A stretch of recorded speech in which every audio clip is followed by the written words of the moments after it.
Daryn Cambridge is Director for Knowledge and Digital Strategies at the International Center on Nonviolent Conflict and an adjunct professor at American University, where he teaches education for peace and conflict resolution and education for international development. Daryn has worked for several social justice and education organizations, facilitating trainings and workshops for learners of all ages and from all across the world. He has done consulting work for organizations such as One World Education, LearnSurf International, and the United States Association for the University for Peace. He served for 3 years as Assistant Director at the Democracy Matters Institute and then Director of Youth Programs at Common Cause, designing and facilitating trainings for youth and young adults on how to do grassroots organizing around pro-democracy issues. He has also been a program supervisor and instructor with the Close-Up Foundation, the nation's largest civic education and engagement nonprofit, where he designed and facilitated civic engagement workshops for young people from all across the United States, the Middle East, North Africa, and Eurasia. He has also been a teacher for Putney Student Travel's Excel program at Amherst College, where he taught the history of war and international relations, an urban crew leader with the Student Conservation Association, working with Washington, D.C. area youth in conservation, trail building, and environmental education, and a consultant for Project Agape, the internet company that designed the Causes application on Facebook. Daryn has a BA from Middlebury College, an MA in International Training and Education from American University, and a professional certificate in International Peace and Conflict Resolution, also from American University. With that, it is my pleasure to hand it over to Mr. Daryn Cambridge. Jake, thank you so much for the introduction, and I want to say good afternoon, good morning, and good evening to everyone, wherever you may be around the world, and thank you for logging in and joining today's webinar. I want to give a kind of special hello to friends and family members, former and current students of mine who've logged in today. It's great to see all of you online. So I'm really excited and interested in this topic because the impact of digital tools, of new media, and the internet have gotten a fair amount of attention in the mainstream media over the past couple years. We saw the 1 million voices against the FARC Facebook campaign that brought 12 million people around the world into the streets to protest the actions of that organization. And that was the largest anti-terrorism demonstration in history. We also saw stories about Google getting kicked out of China because their search engine was allowing Chinese citizens to access information that the government was trying to censor. And of course, we're all familiar, I'm sure, with the video of the Iranian protester Neda dying in the streets that was captured on a cell phone camera and then posted on YouTube. And this, of course, increased the level of outrage directed at the Iranian regime and increased the support for the Green Movement. Now, these are all amazing and powerful events without a doubt. However, much of this attention comes in the form of sound bites in the traditional news media, and not much attention has been paid to the evolution or the strategic use of these tools and the internet in waging nonviolent struggle. So I hope to scratch the surface of this topic in the next 40 minutes, and then I look forward to hearing your questions and perspectives at the end. So my webinar is broken up into three different parts. Part one, I want to clearly define the terms that are in the title of this presentation. I find that a lot of conversations on this topic throw around these kinds of words all the time without being clear on what these terms mean, and I don't want to make the same error. I also want to touch on the comments and ideas that many of you shared in response to the question I sent out yesterday and posted on Facebook. Part two, we're going to take a look at how the internet and digital tools have changed the media landscape and how this is related to core principles of strategic nonviolent action. And then part three, we're going to take a look at some specific examples of how digital tools and the internet have been used by nonviolent movements around the world, and we'll look at these examples from two different perspectives in order to unveil hopefully some strategic insights and generate some conclusions. And then part four, we'll open it up to your questions, comments, and insights. So let's define some of the key concepts that I'll be bringing up in this webinar. So with the word digital, I'm referring to the conversion of media content, be it video, audio, images, or text, into a binary code. And a binary code is a language that's made up of ones and zeros that, when sequenced in a particular order, create a digital copy of that media content. And this digital copy can then be generated or unpacked by some type of digital device, a computer, mobile phone, television, camera, etc. So in fact, this entire webinar experience is possible thanks to digital technology. What's happening is that the images on my computer screen and the sound of my voice are being converted into a binary code, which is then sent to your computer where it's unpacked, recreating the images and the sound of my voice. So this near instant sharing of information is available no other way than via digital technology. With the word duel, I'm referring to the contest between the various parties in a conflict, where one side is challenging the status quo in an attempt to create some type of political or social transformation, versus those on the other side who are attempting to maintain the status quo in order to further increase their wealth control or dominance. So actual duels obviously take place in some type of physical landscape, as we see in the drawing here.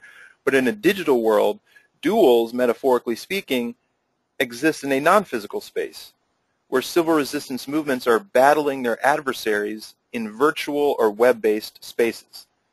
And in this context, it's oftentimes the party that is the quickest or most clever in coming up with the newest technology, software, or program that increases their ability to leverage the internet for their own political or social goals, be they liberating or be they repressive. So with the word resistance, I'm referring to civilian-based movements that use non-violent tactics to fight against some type of power structure, be that a dictator, a government, a corporation, or an institution, in order to establish and defend human rights, justice, and democratic self-rule. So of course there are other forms of resistance, violent ones to be specific, but I think we can agree that enough media coverage or enough has been taught about violent forms of resistance. And ICNC, of course, focuses on nonviolent conflict. So nonviolent struggles or civil resistance is what I'll be addressing.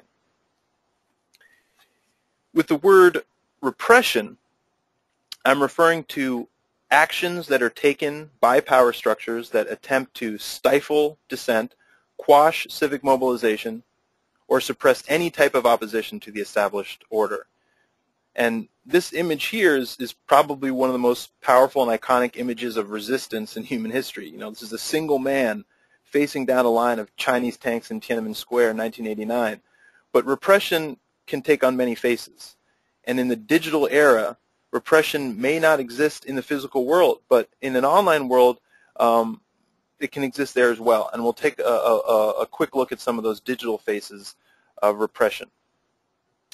And then lastly, with the phrase online world, I'm referring to the increased connection of people, institutions, and organizations through the internet and the various forms of digital media that and online social platforms that help facilitate these connections. So of course, the entire world is not actually online or connected to the internet. But we are, as a globe, moving rapidly towards a day when the vast majority of people in the world will be connected via a computer, mobile broadband, or a cell phone.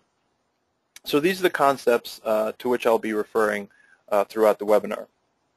Now, all of you should have received an email yesterday or a prompt on Facebook asking you to think about the following question, which is, in a conflict, what do you think has more power, a gun or a video camera? And several of you responded and provided some great perspectives on this question and the topic at large. So first, thanks to all of you who sent me an email or shared your responses on Facebook. So of course the question is a bit unfair and a bit unclear perhaps, but by exposing it as such, your responses have helped bring to the surface three common themes that are part of this conversation. First, a lot of you said, well, how are you defining power? And I think Angela tapped into this theme when she shared the following on Facebook. She said, quote, "Guns can keep people subservient for only so long. Empowering people with the truth is how to create change. This is why I believe that the video camera has the potential to change the course of human history in the most important ways." So here I think Angela is tapping into whether or not we seek power that can create subservience, or whether or not we are seeking power that can create some type of positive social change. The second theme is that brought up was, well, it depends on the context of the conflict. And I think Lynn tapped into this and the power question when she shared this comment on Facebook. Quote, "It's not one or the other. It very much depends on the context and what you mean by power. In the short term in a conflict, obviously guns have immediate consequences. In the long term, film has tremendous power." So here I think Lynn talks about whether or not the context of the conflict calls for short-term objectives or long-term goals. And then the third theme that came up is, well, it depends on the goals of the people who are using these tools or choosing from these tools. And in an email to me, Emmanuel wrote, quote, "The gun has a short-term effect, but the potency of the gun does not hit down to people's conscience. A video camera awakens everybody's consciousness to the reality of their action, and a camera can scare a humane person from doing evil."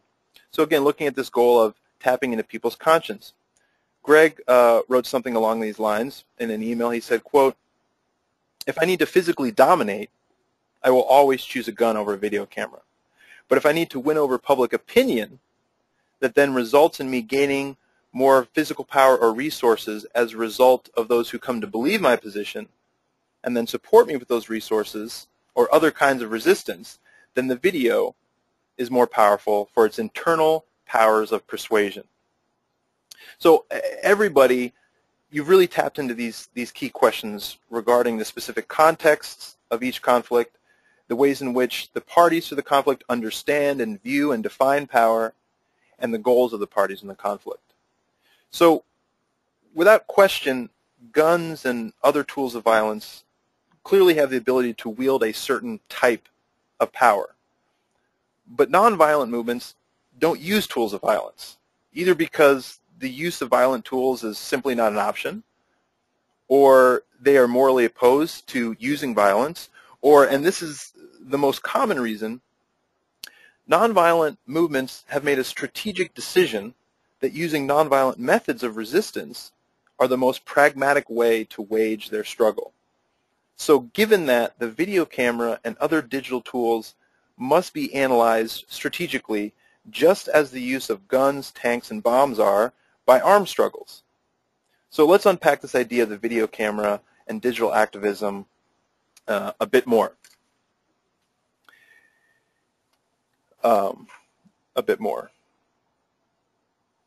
So in the largest sense, digital tools in the internet as they relate to nonviolent resistance are, for me, about one single powerful concept, and that's the story. The ability for people fighting against oppressive, intolerable conditions to be heard, to expose the injustice, and to connect with others through the power of telling their story. And I think there are several components that can give storytelling this power, components that are not always accessible to people all at once. So first is the ability to actually create the story, okay, determining the various elements of it, the protagonists, the antagonists, the events, and the moments that are included in it. Second is the ability to choose the medium through which the story is told. Okay, the way it's presented. Is it presented as text, photographs, video? Is there music included? Is it in different languages, etc.? Third is the ability to share the story with others, okay, to quickly and widely disseminate it out to those who may be interested. And fourth is the ability to gather the story. So when people are out there looking for information about a particular struggle, are they able to gather and find the stories that you are producing? Okay, so with these abilities combined, storytelling gives people and movements a powerful way to influence the overall narrative of a conflict. shaping the message that defines a struggle, okay? And not just for those who are directly involved in the conflict, but also for those who are watching from the sidelines. So without question, the internet, digital tools, and new media are providing nonviolent action takers with the capacity to do all these things at once, okay? To create, tell, share, and gather stories like no other time in history, period. So how did this come to be?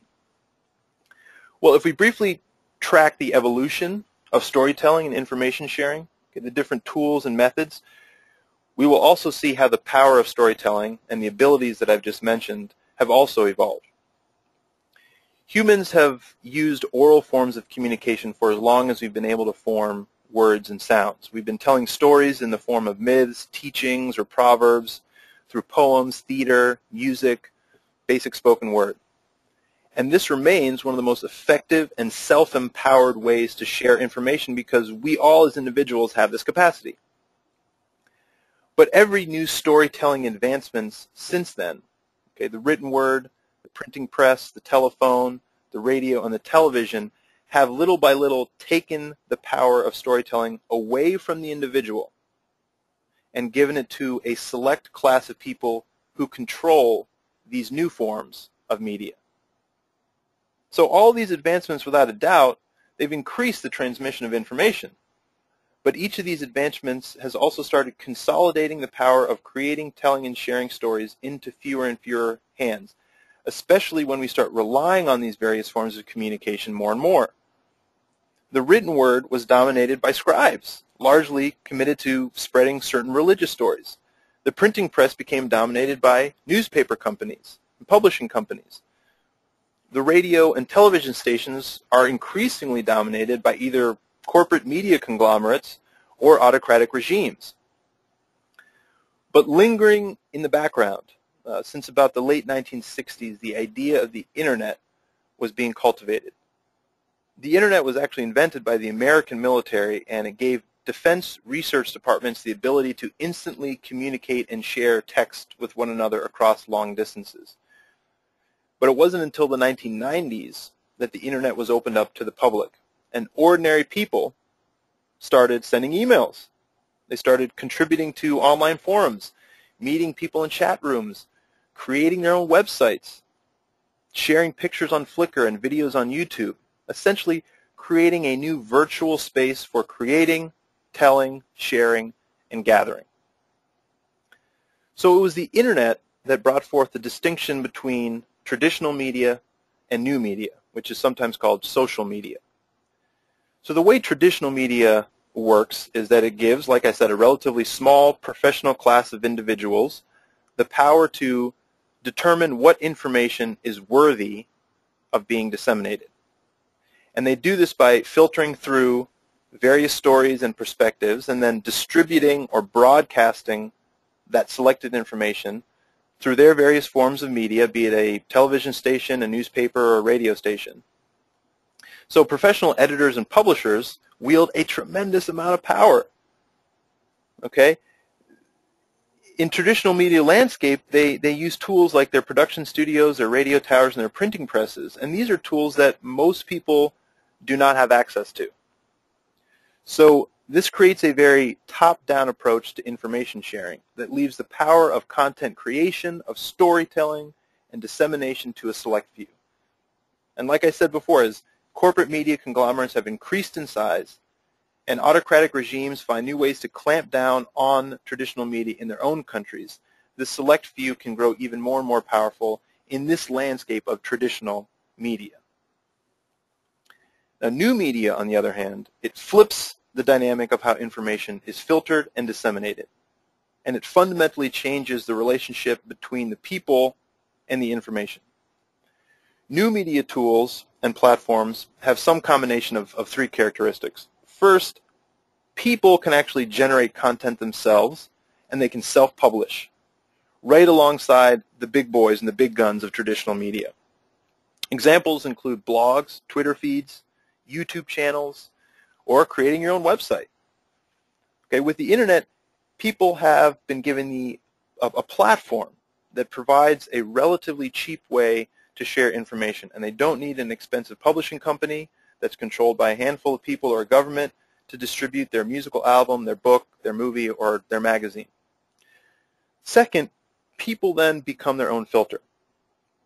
Given the copious amounts of information and stories that are freely available online, people really have no choice but to exercise their own judgment in figuring out what kind of information they want to consume and pass along.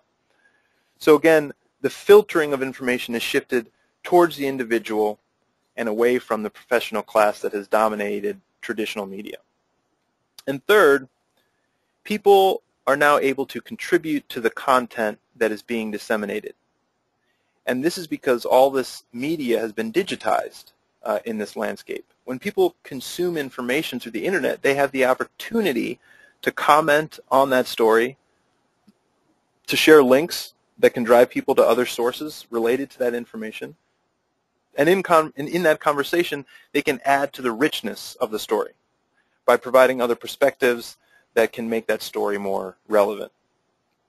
So we see a cyclical social process emerging that challenges the traditional media power structure and those who've been able to control storytelling and information sharing for generations.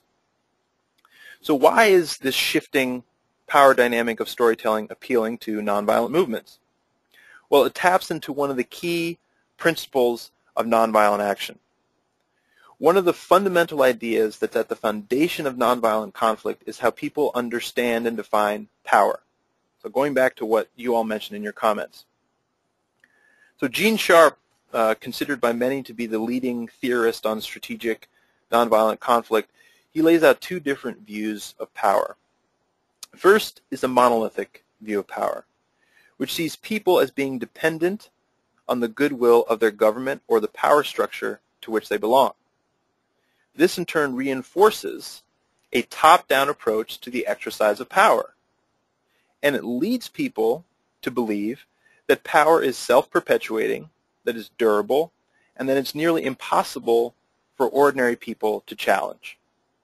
Now, I would argue that actually most people in the world view power very much in this way, particularly in highly repressive societies where the power holders intentionally perpetuate this view because they want people to feel powerless. But the second view that Sharp lays out is the pluralistic view of power, which sees the government or power structure as being dependent on the goodwill and obedience of the people. So this is a consent-based view of power, with the understanding that if the people do not obey, the ruler cannot rule. The people do not obey, the ruler cannot rule. This in turn reinforces a bottom-up approach to the exercise of power, leading people to recognize that if they choose not to cooperate, to pay their taxes, go to work, buy from certain stores, or passively consume biased media or propaganda, that the fragility of a power structure can be exploited and open the door to some type of political or social transformation that comes from the people, that comes from the grassroots. So the shift from traditional media to new media is a shift that has allowed pluralistic views of power to infect populations worldwide. By creating one's own media, no longer being dependent on the government, corporations, or traditional power holders to select stories and shape the narrative, many nonviolent action takers have been able to use these new media tools to their advantage. And this is essentially why repressive governments across the world are investing more and more of their time trying to rein in digital media and various web-based platforms like Facebook, YouTube, and Twitter, because it clearly represents a threat to their rule and a threat to their idea that power is monolithic. So now I'd like to take a look at some specific examples of how digital tools and new media and the internet have been used by struggles across the world. And I referenced a few well-known stories at the start of the presentation, but I want to touch on some other examples that may not be as well known, but can still provide us with some strategic insight into digital activism. And I'll look at these examples from two different perspectives. The first perspective is of those who I consider champions of digital activism, people who see it as a powerful force for social and political change. And I would put Secretary of State Hillary Clinton in this category. She has made internet freedom a cornerstone of U.S. foreign policy. And earlier this year, in a speech about that policy, she said, quote, "Once you're on the internet, you don't need to be a tycoon or a rock star to have a huge impact on society." So I think with that statement, she's tapping into this pluralistic power of the internet. Second, there's the perspective of those who I consider skeptics of digital activism, seeing it as either an overhyped fad in communication or a form of technology that can actually lead to greater repression and censorship. And I'd put someone like Malcolm Gladwell in this camp. Gladwell is a best-selling author. He wrote The Tipping Point, and he recently came out with an article in the New Yorker magazine, I believe. It's titled "The Revolution Will Not Be Tweeted." And in that article, he wrote that the instruments of social media are well suited to making the existing social order more efficient. They are not a natural enemy of the status quo. So I actually find both of these perspectives, for the most part, they actually provide some valid arguments. So I think that looking at them side by side within the context of a specific struggle can actually help us reveal some strategic insight into how activists have safely and effectively used digital media. So let's begin with the April 6th youth movement in Egypt. And for a quick background, Egypt has been ruled by the same president, Hosni Mubarak, for almost 30 years.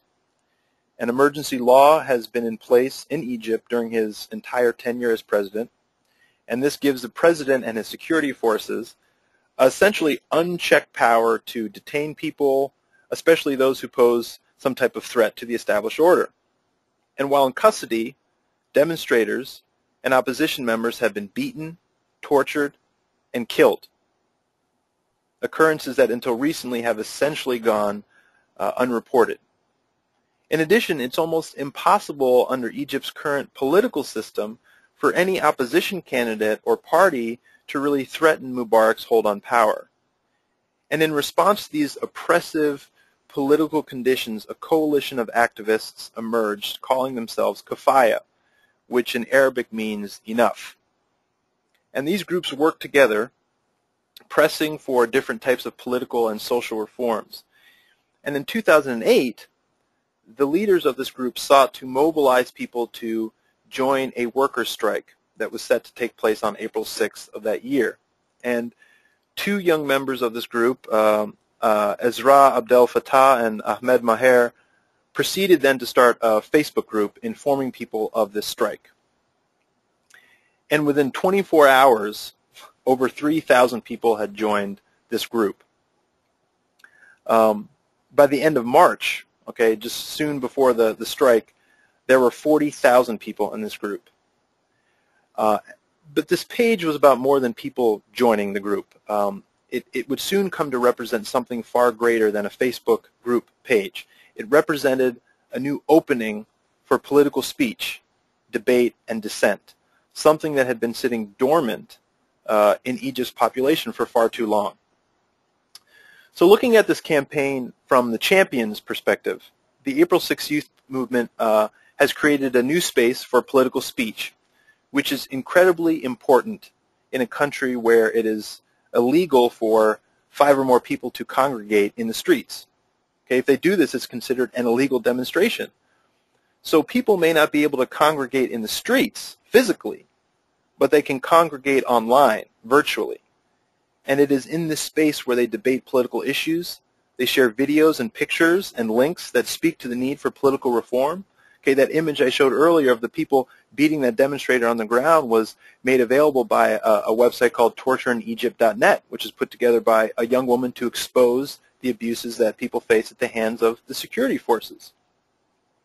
So the April 6th youth movement also represents an example of mobilizing people online and then transforming that into the mobilization of people on the ground. So you inform people about something that's important, and you do it in such a way that actually gets them out of their seats, out from in front of their computer, and onto the streets to demonstrate. Now the critics camp argue that social media platforms like Facebook can actually give over sensitive information to the authorities. Okay, after all, the Egyptian security forces had been monitoring that Facebook group, the April 6 Youth Movement Facebook group. And Ezra, one of the group's creators, they knew exactly where she lived, what her name was, that she was going to be at this protest. And so they arrested her as soon as she arrived. So with social media, the more information we share about ourselves and our plans, the more information that can be gathered by the authorities.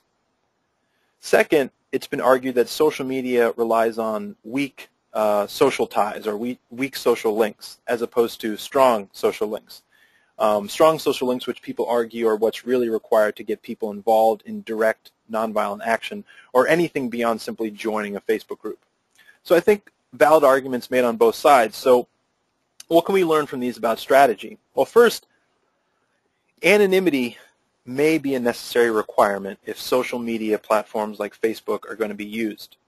Movements are using anonymity software like Tor, which will hide the fact that an individual is accessing certain blocked or monitored websites in their country.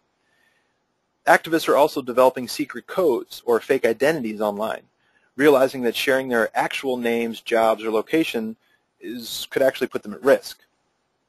And there are other social media tools like Crabgrass, which is a Facebook-like platform, that are constantly being developed that are geared more towards anonymity and organizing, and less around sharing photos and status updates. Because after all, Facebook was not created for organizers. It was created to simply share pictures and status updates.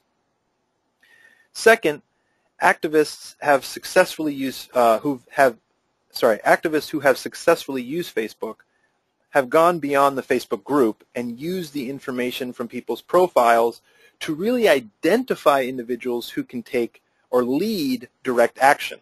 So you've got to go beyond the Facebook group. And this is what Oscar Morales did in Colombia when he started the 1 Million Voices Against the FARC campaign. He identified where people were and who he thought would be able to transform their online contacts into on-the-ground demonstrations. And he contacted them personally. He didn't just rely on the Facebook group. So strategic organizers have realized that Facebook does not, in and of itself, create direct action. There's an additional targeted outreach that needs to be included. Now let's take a look at the 2007 Saffron Revolution in Burma. And again, for brief background, the Burmese people have lived under a brutal military junta for over 3 decades. They've suffered violent crackdowns anytime they've tried to rise up and demonstrate against these generals. The iconic leader of the pro-democracy struggle in Burma and Nobel Peace Prize winner Aung San Suu Kyi, she's been held under house arrest for the majority of the last 2 decades. And much of what's happening inside the country since the generals have been in power has gone unreported or underreported because they have, for the most part, successfully closed off the country to the outside world. That is until a group of clandestine journalists with the Democratic Voice of Burma use small, handheld digital cameras to capture what's happening inside the country and then share that with the rest of the world. So looking at the struggle from a champion's perspective, we see that digital tools like cell phone cameras and digital video cameras have successfully documented human rights abuses and exposed the rest of the world to what's happening inside that country. This was also at play during the street demonstrations that followed the elections in Iran. I mentioned at the beginning that YouTube video of Neda Aga Sultan has been seared into the memories of people that have been following the struggle. Burma Vijay, the cover of this film you'll see on the screen, is an Academy Award nominated documentary film about the revolution and about the brave citizen journalists of DVB who have done more to communicate and expose the struggle inside Burma to the outside world than pretty much any other effort in the last 30 years. And they did this with the help of small digital video cameras hidden inside their bags or under newspapers. So definitely check out this film, Burma Vijay, if you haven't seen it yet, and it is actually available on YouTube if you just put that in the search field. So looking at this type of digital activism from the skeptic's perspective, all a regime like the one in Burma has to do to stop this flow of digital media out of the country is to shut down or slow down the internet. And this is exactly what they did during the 2007 Saffron Revolution. To stop the flow of media into the country, all they have to do is jack up the prices of the internet or satellite news access. After the revolution, the government actually raised the price of a satellite subscription from $5 a month to, get this, $800 a month. Okay, effectively cutting off access to the to that signal being broadcast into the country from abroad.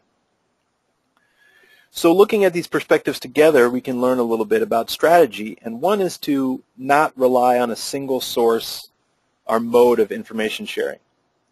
When the junta shut down internet access, DVB journalists had a backup plan.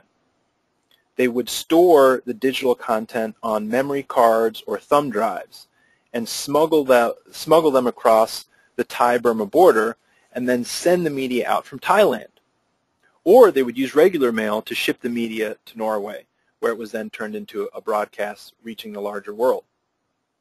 So sharing digital content via the internet may be the fastest way, but as we've seen in Burma, this may also leave movements, their communication vulnerable to an internet service that is controlled by the regime or a complicit corporation.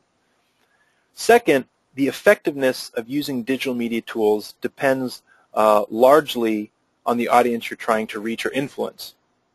So digital tools can actually be quite effective at creating dilemma actions. And dilemma actions are actions that put your adversary in a position where no matter what they do, they simply can't win.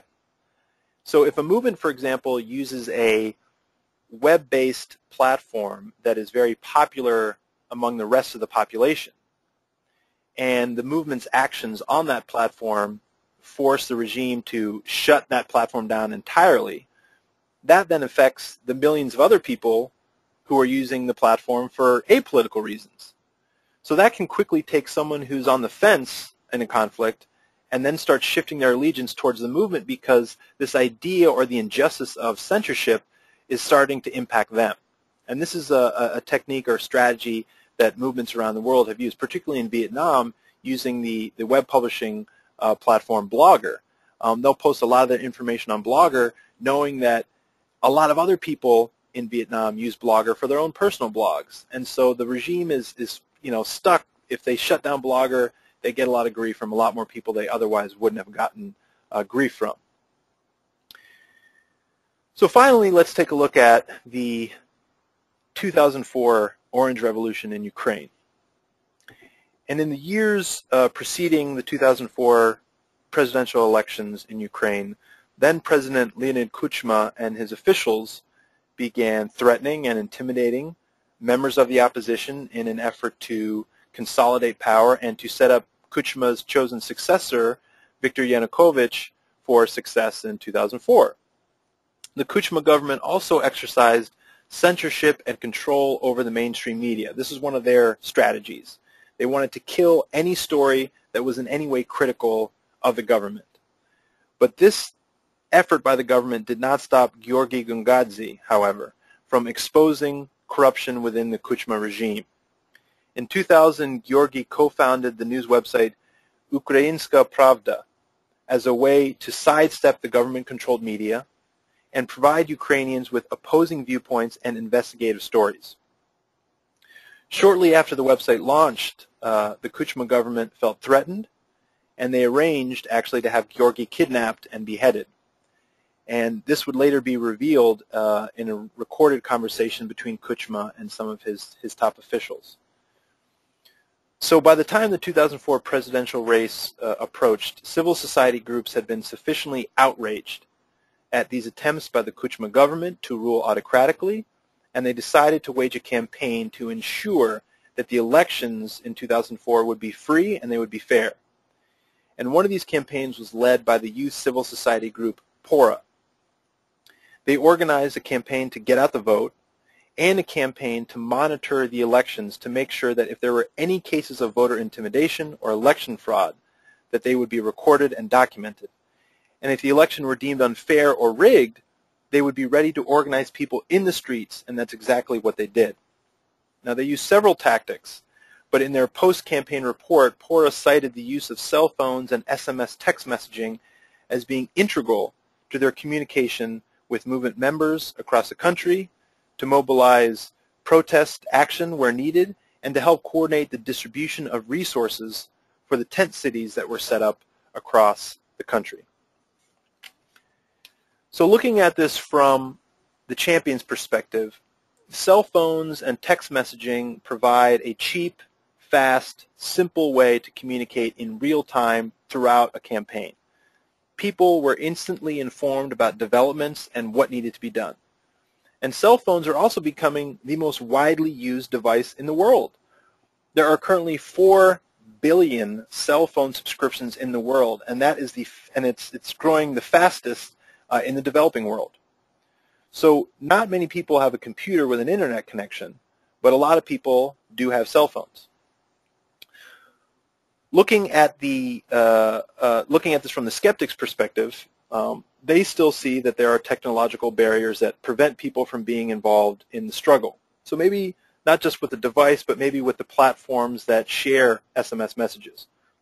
So for example, the legitimacy of the tweets that were coming out of Iran were questioned by a lot of skeptics because they realized that not many people inside Iran actually had a Twitter account.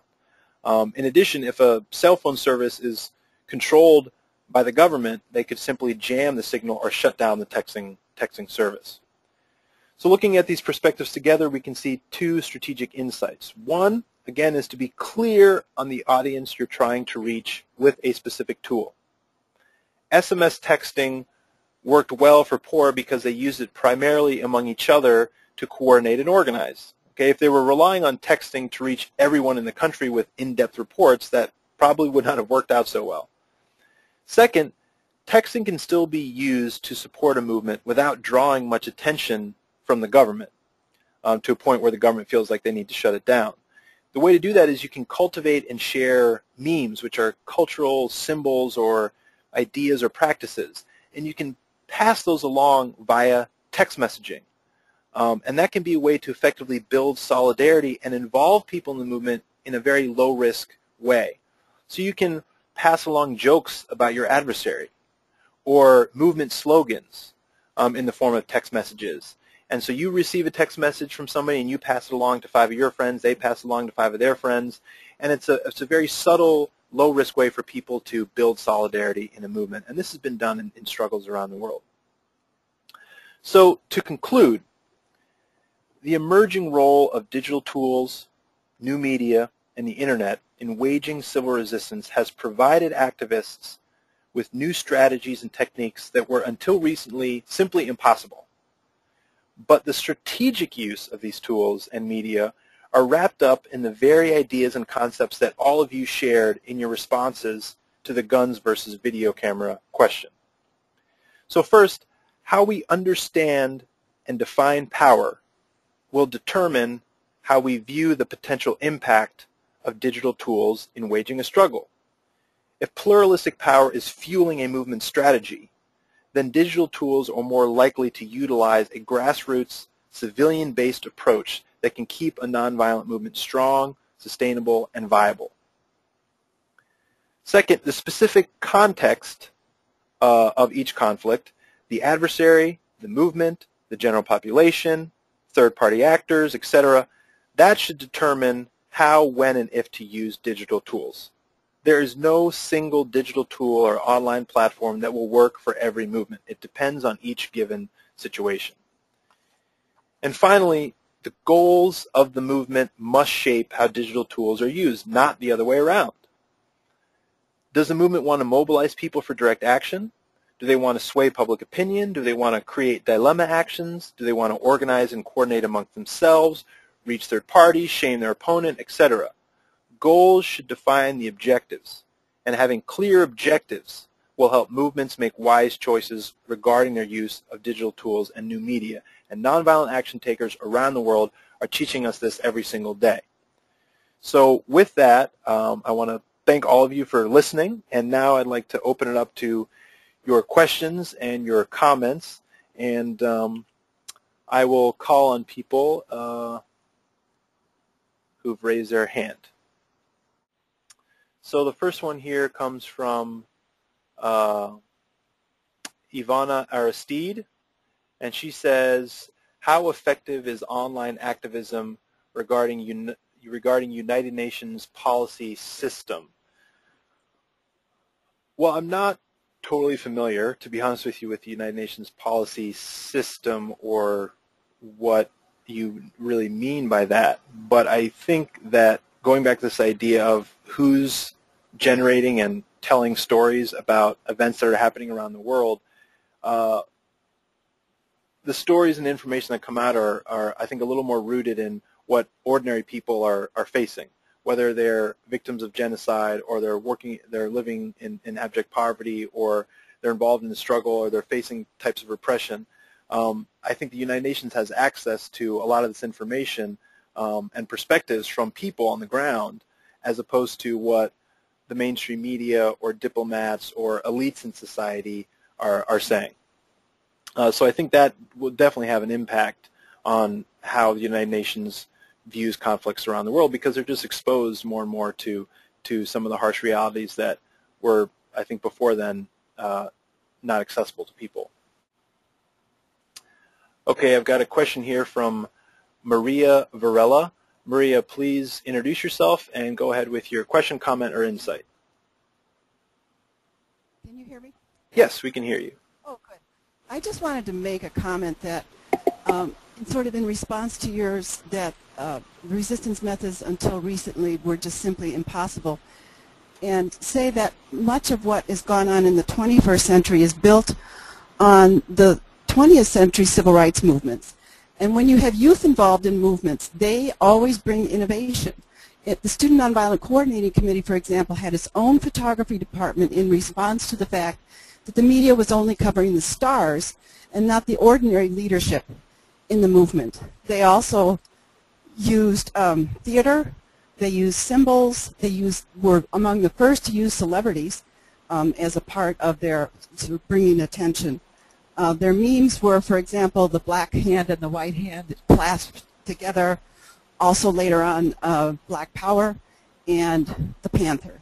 So I think that what we have today in terms of especially youth-involved movement is the same impulse to bring innovations against a repression using whatever technologies are available at the time. Thank you, Maria. Yeah, I think you're absolutely right. You know, I think that a lot needs to be learned from contemporary movements happening today. Can learn a lot from struggles that have happened in the past, and that's part of what ICNC does. Is we try and educate people about the strategies that have been developed by nonviolent movements throughout history, because there's a rich history from that. And digital tools and the internet is just another form of communication that now activists have in their toolbox. But it doesn't mean that that's the only form that they should be using. A lot of these techniques that you mentioned from the civil rights movement and other struggles from the 20th century that were creating their own print media or were developing their own kind of street theater and their street performances, sometimes these are still the best and most effective tools that they can use. And I also want to just say thank you for acknowledging the importance of young people as being the innovators for a lot of these struggles. I always remind students that I work with that when you're studying the civil rights movement, these pictures of people being attacked by dogs and being sprayed by hoses, that a lot of those people in those pictures are 16, 17, 18, 19-year-olds because they were the ones that were quite willing to go out there and put their bodies on the line. So thank you for acknowledging that, Maria.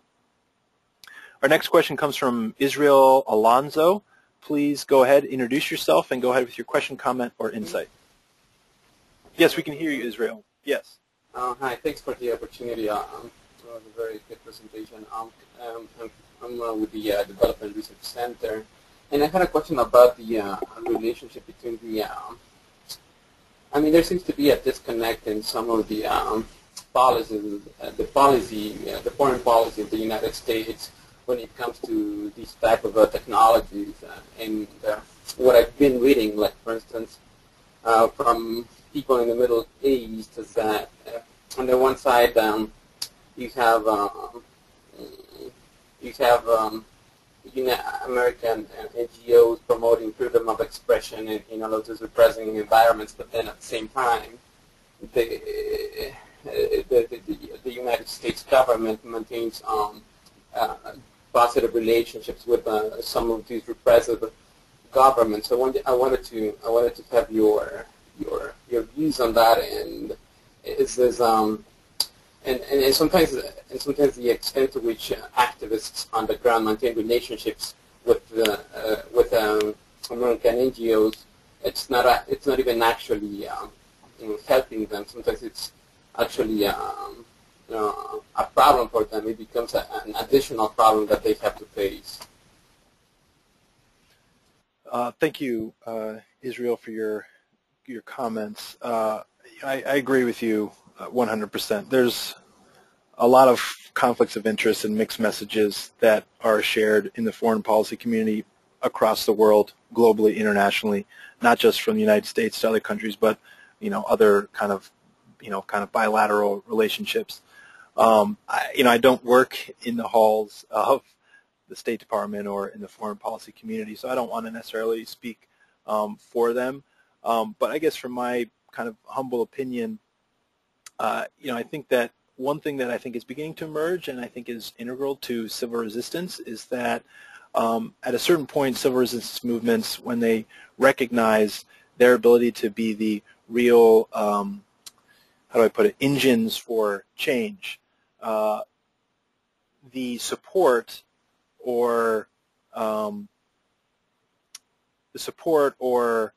lack of support from the outside world or another government doesn't necessarily matter. At the end of the day, it's the people on the ground in that conflict, in that country, or in that region that are going to be able to determine the outcome. And I think that in terms of the mixed messages that the United States may be sending to the rest of the world, I think it's important to document what has been said. I know a lot of people, diplomats that are getting a lot of coverage, they don't necessarily want to come across looking like hypocrites. So if words and phrases and statements that people have made that support a certain type of relationship, if those can be further exposed and highlighted in such a way that will make it more difficult for them to go against that, I think that's one important strategy. But that's I think the most I can say on that. But thanks for your question.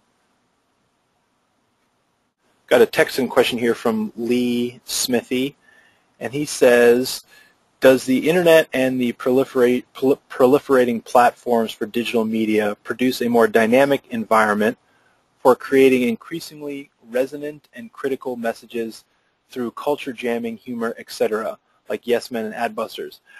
Absolutely. 100% absolutely. I think one thing that is really amazing about the proliferation of platforms that produce digital media is this idea of something going viral.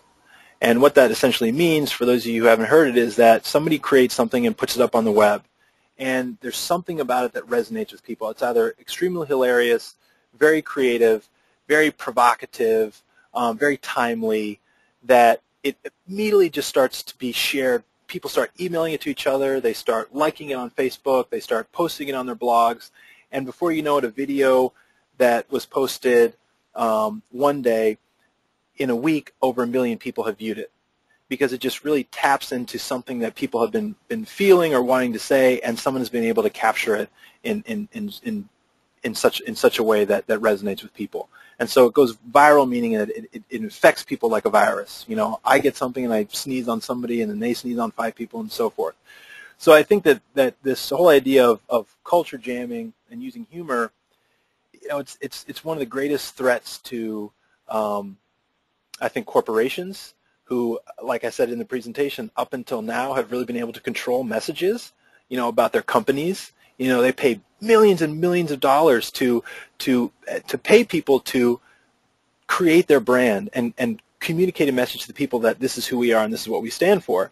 But in reality, a lot of people say, wait a minute, no, like you actually are destroying the environment or you're committing human rights abuses. So you say one thing, but you do another.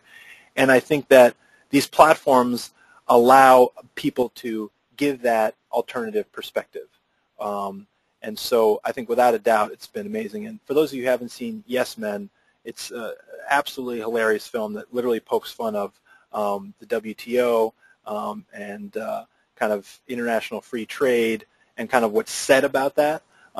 They kind of poke fun of it. So if you haven't seen the movie Yes Men, I definitely think you should check it out. Okay, Jeffrey England writes, should there be pressure put on the technology companies that produce the technology used by repressive regimes to block and censor online services? Definitely, without a doubt. And I think this is where, you can, here's a story. I used to work for a nonprofit, and we got a lot of contributions from a major corporation, and a lot of people of us were upset that, because this corporation wasn't necessarily that nice. And so a lot of us in the company were like, hey, why are we taking money from this company? And one of my kind of mentors said, hey, I have no problem using the man's money to bring the man down. And I thought that was an excellent way to put it, because I think that we can use the technological tools that are created by some of these technological companies to actually hold them accountable. And I think that's definitely something that needs to be done. There's been way too many corporations who've been complicit with authoritarian and repressive regimes because they have a market in there and they don't want to lose that contract or that market. But at the end of the day, I think those of us who are fighting for human rights and justice need to hold those companies accountable. We can't allow, or we shouldn't passively let these companies empower repressive regimes. Okay, and we've got, this will be the last question. We've got a question from Emmanuel Adediwura. Please go ahead and introduce yourself and go ahead with your question. You really made it. I want to thank you very much. Can you hear me? Yes, we can hear you. Hello? Okay. You really made a very good talk, and I really appreciate it. It was very insightful and very balanced. But I just want to ask a question about the issue of censorship.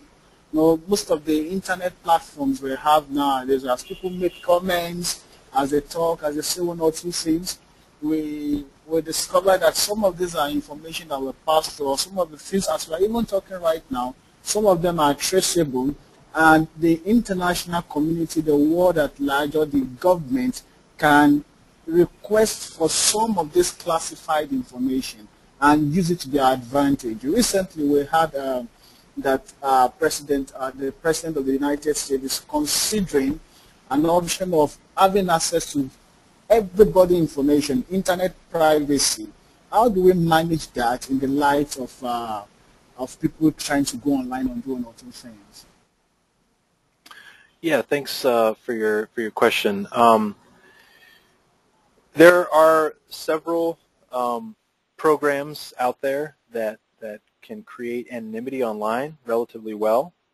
One of them is called Tor, and I have put up here on the screen a list of web resources to learn more about this topic. And the torproject.org is up there.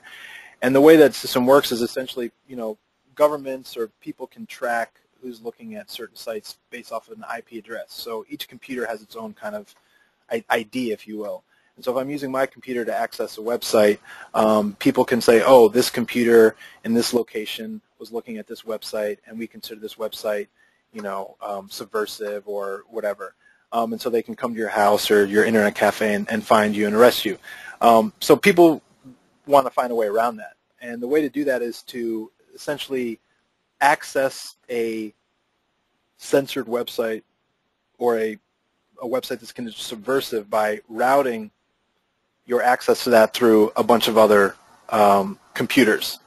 So it's your computer accessing another computer that has a different ID that goes to another computer with a different ID to another one with a different ID until it accesses the website.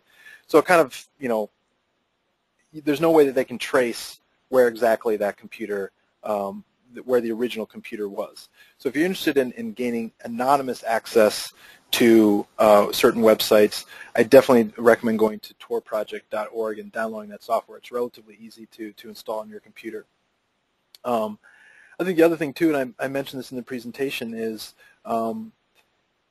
you can either create fake identities online, or I think maybe in some ways more powerful is to develop secret codes.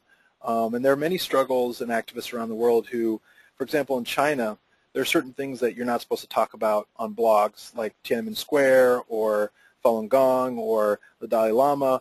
And so when those words pop up on a blog or on a chat room, the censors, one of the greatest kind of censorship machines of the Chinese government, is able to find who's talking about it. So what activists have done is they've created different words. They've created different words that mean those censored topics. So instead of saying Tiananmen Square, they'll say Apple, or instead of saying, the Dalai Lama, they'll say, Red Book or something. So they have communicated amongst themselves a way to talk about this out in the open, but using kind of secret words and secret codes. So I think I'll leave it at that. It's 1:06, but I just want to say thank you to everyone who logged in today. I really appreciate it. I hope that you enjoyed the presentation. And as I said earlier, the entire recording of this presentation will be uploaded onto our website. We will send all of you an email when that is available, and we encourage you to send it along to your friends and colleagues, others who you think may be interested in this topic.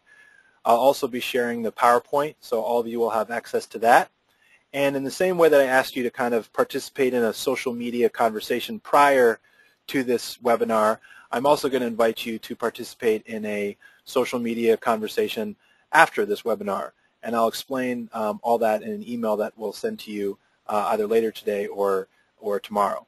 But thanks again, and again, good morning, good afternoon, good night to wherever you may be, and I hope you can log into the next webinar.